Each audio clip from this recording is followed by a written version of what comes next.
Students of second year mathematics. बेटा ये मैंने लेक्चर मॉर्निंग में भी दिया था, लेकिन वो पता चला कि आवाज़ नहीं आई। अब मैं दोबारा इसको सेकंड पीरियड में सेंड करूँगा, लेकिन अब ज़रा चूँकि मैं कॉलेज में हूँ तो शॉर्ट वीडियो बनाऊँगा, लेकिन मैं टू दी पॉइंट सारी चीज़ आपको बता दी तो इंशाल्लाह आपका टॉपिक कवर हो जाएगा। ओके बेटा, हमारा आज का टॉपिक था कंटिन्यूस एंड डिसकंटिन्यूस फंक्शन। इसमें आप देखें कि आपकी मतलब जो स्क्रीन पर नज़र आ रहा है वो है कंटिन्यूस एंड डिसकंटिन्यूस फंक्शन। तो इसमें मेजर ये होता है कि लिमिट की, जब हमने लिमिट पढ़ी थी ना, उसमें आपको उस वक्त नहीं बताया था कि इसमें लेफ़्ट हैंड लिमिट या राइट हैंड लिमिट की बात भी होती है। इसमें लिमिट एग्जिस्ट तब करती है जब उसकी लेफ़्ट हैंड लिमिट भी और राइट हैंड लिमिट भी एग्जिस्ट भी करें और इक्वल भी हो, यानी कि 3 स्टेप है लिमिट को एग्जिस्ट करने के लिए। एग्जिस्ट मीन डिफ़ाइन होना, ठीक है। पहली बात, जो लेफ़्ट हैंड लिमिट है वो होती क्या है, वो है जी x approaches c minus F of x. इसका मतलब है कि c एक नंबर है, जैसे 2 एक नंबर हो तो हम फ्रॉम लेफ़्ट टू 2 की तरफ आ रहे हैं, यानी कि हम 0 की तरफ से रियल लाइन के तौर पे देखें ना, रियल लाइन को मद्देनजर रखें आप। हम 0, 1, 1.5, 1.6, 1.7, 1.8, 1.999 लेफ़्ट से 2 की तरफ मूव कर रहे हैं। ये होता है फ्रॉम लेफ़्ट, यानी कि x tends to c minus का मतलब होगा हम फ्रॉम लेफ़्ट टू c आ रहे हैं। इसको हम कहते हैं लेफ़्ट हैंड लिमिट, ठीक है। इसको डिफ़ाइन होना चाहिए, यानी कि इसको एग्जिस्ट करना चाहिए। उसके बाद नीचे है right hand limit. Right hand limit में लिखा है x tends to limit x tends to c plus. c plus का मतलब ये है कि हम c पर आ रहे हैं लेकिन फ्रॉम राइट साइड से। जैसे मैं 2 की एग्जांपल पहले था, अभी 2 की एग्जांपल लेता हूँ। अब हम आ रहे हैं 4 की तरफ से, 4, 3, 2.9, 2.8, 2.7, इसी तरह 2.001। इसमें ये ध्यान में रखेंगे जब हम फ्रॉम लेफ़्ट टू 2 आ रहे हैं या फ्रॉम राइट टू 2 आ रहे हैं, 2 कभी भी नहीं होता। चूँकि लिमिट आपको जब लिमिट वाला टॉपिक शुरू किया था उसमें बताया था कि एक्चुअली x टेंड्स टू 2 का मतलब ये नहीं है कि x इज़ इक्वल टू 2 है। x इज़ इक्वल टू 2 और x टेंड्स टू 2 दो टर्म्स है। x इज़ इक्वल टू 2 का मतलब exact x is equal to 2 और कोई वैल्यू नहीं है। x टेंड्स टू 2 का मतलब एग्जैक्ट 2 नहीं है, अप्रोचेस टू 2 है, करीब करीब है, ठीक है। तो जब हम लिखते हैं x tends to c plus f of x, इसका मतलब है कि हम c की तरफ जा रहे हैं फ्रॉम राइट से। अगर हम लिखें x टेंड्स टू c और टॉप पे लिखे माइनस, तो इसका मतलब हम c की तरफ जा रहे हैं फ्रॉम लेफ्ट से, ठीक है। तो प्लस वाली जो है वो राइट हैंड लिमिट है, इसको भी डिफाइन होना चाहिए, एग्जिस्ट होना चाहिए। अब पहली जो लेफ्ट हैंड लिमिट है और जो राइट हैंड लिमिट है, इन दोनों का आंसर एग्जिस्ट कर गया। अब इन दोनों को इक्वल भी होना चाहिए, इन दोनों को इक्वल भी होना चाहिए। तो ये आगे उसने क्राइटेरिया भी लिखा है कि limit x tends to c f of x equal to l if and only if limit x tends to c minus f of x is equal to limit x tends to c plus f of x is equal to l। तो ये बेटा उसका criteria है।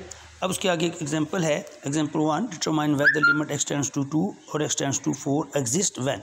ये उसने 3 function में दिए हैं। f of x equal to 2x plus 1 if x greater than equal to 2 less than equal to 2, 7 minus x if x greater than 2 less than equal to 4 और x if x greater than equal to 4 less than equal to 6। पहले हम limit 2 निकालते हैं। अब limit x tends to 2 minus F of x लिखेंगे तो आप देख सकते हैं कौन सा फंक्शन है जो 2 से लेस वाला है। जो 2 से लेस मीन लेफ्ट साइड से आया ना, तो वो पहला फंक्शन है 2x प्लस 1। हम लिखेंगे limit x tends to 2 minus और आगे लिख दिया ब्रैकेट में 2x प्लस 1। अब हम इसमें वैल्यू पुट कर देंगे, 2 टू द 4 प्लस 1 5 आ जाएगा। ये ज़हन में रखिए, माइनस का मतलब ये नहीं कि आपने उधर 2 पुट करना है। c के ऊपर जब माइनस होगा वो होगा फ्रॉम लेफ्ट टू।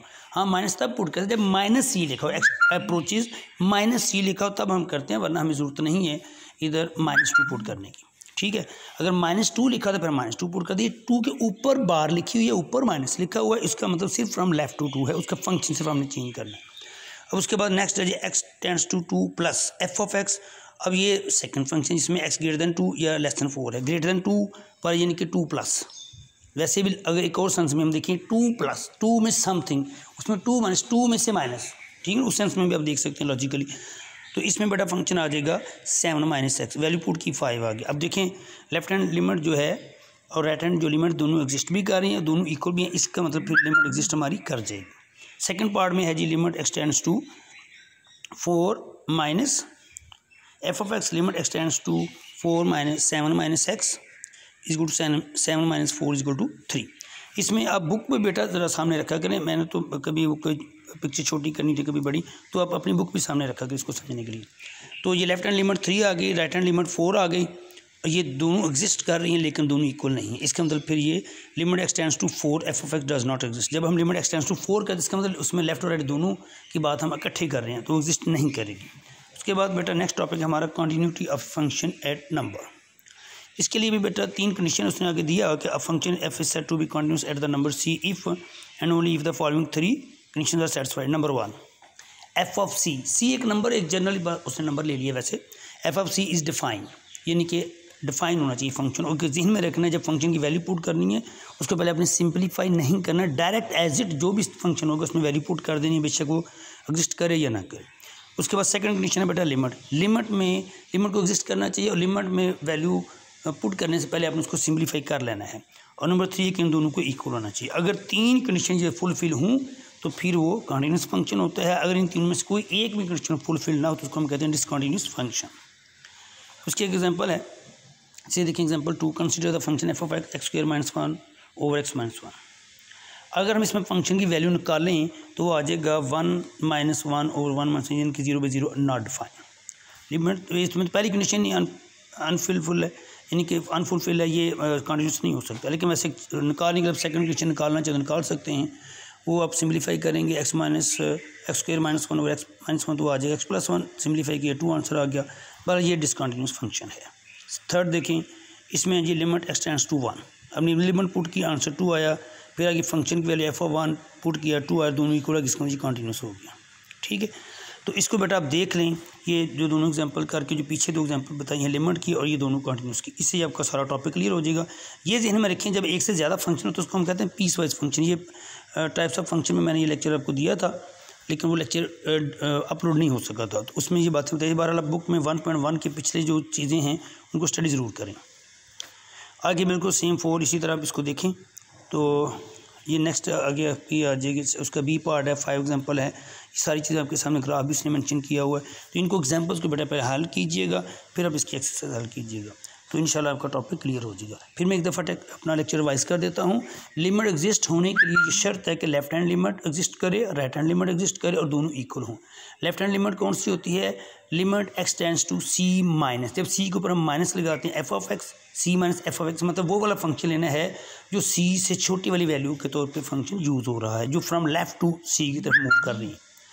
और फिर दूसरी लिमिट है x tends to c plus f of x, इसका मतलब वो फंक्शन लेना है जो सी से बड़ा हो, सी प्लस या फ्रॉम राइट साइड पे जो फंक्शन होती है। रियल लाइन को भी अपने मद्देनजर माइंड में रखें, बेशक रियल लाइन बना लिया करें ऊपर, और फिर इन दोनों को इक्वल होना चाहिए। फिर लिमिट एग्जिस्ट करती है। इस तरह कॉन्टिन्यूस के लिए शर्त है कि उसके फंक्शन की वैल्यू निकालें, वो एग्जिस्ट करनी चाहिए। लिमिट निकालें, लिमिट बस का दोनों भी निकालनी पड़ेंगे, लेफ्ट हैंड भी और राइट हैंड भी, क्योंकि लेफ्ट एंड राइट निकालेंगे तो फिर जब पीस वाइज फंक्शन होगा तो डेफिनेटली हमें दोनों निकालनी पड़ेंगे, वो तो अंडरस्टूड बात है। अगर एक ही फंक्शन दिए है तो डायरेक्ट लिमिट निकाल लें एक ही, उसमें लेफ्ट राइट की बात नहीं होगी।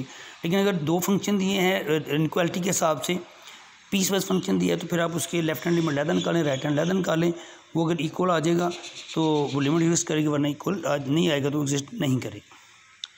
तो उसके बाद बेटा वो आप देख सकते हैं कोई इक्वल आता है कि नहीं आता। फिर लिमिट की बात होगी, उसके बाद फंक्शन लिमिट इक्वल होना चाहिए तो वो कंटिन्यूस होगा। जो मैंने इक्वल वाली बात की है तो ये आप देखें, इसमें ये लिमिट तो एग्जिस्ट कर रही है, ये भी कर रही है, ठीक है। हाँ जी, ये देखिए इसी 1.4 एक्सेस के ऊपर लिमिट एक्सटेंड्स टू 3 माइनस, वो आंसर 2 आ रहा है। लिमिट एक्सटेंड्स टू 3 प्लस, वो आंसर 7 आ रहा है। तो चूँकि यहाँ पे पीस वाइज फंक्शन है, एक्स इज लेस देन 3 का लैदा है, x greater than equal to 3 का लैदा था, तो इसमें वो लेफ्ट हैंड राइट हैंड की वैल्यू लगेगी, तो ये एग्जिस्ट नहीं कर रहा, तो ये फिर वो लिमिट एग्जिस्ट नहीं करेगी। ओके, आगे फिर हम नेक्स्ट इंशाल्लाह देखेंगे एक्सरसाइज को कल। ओके।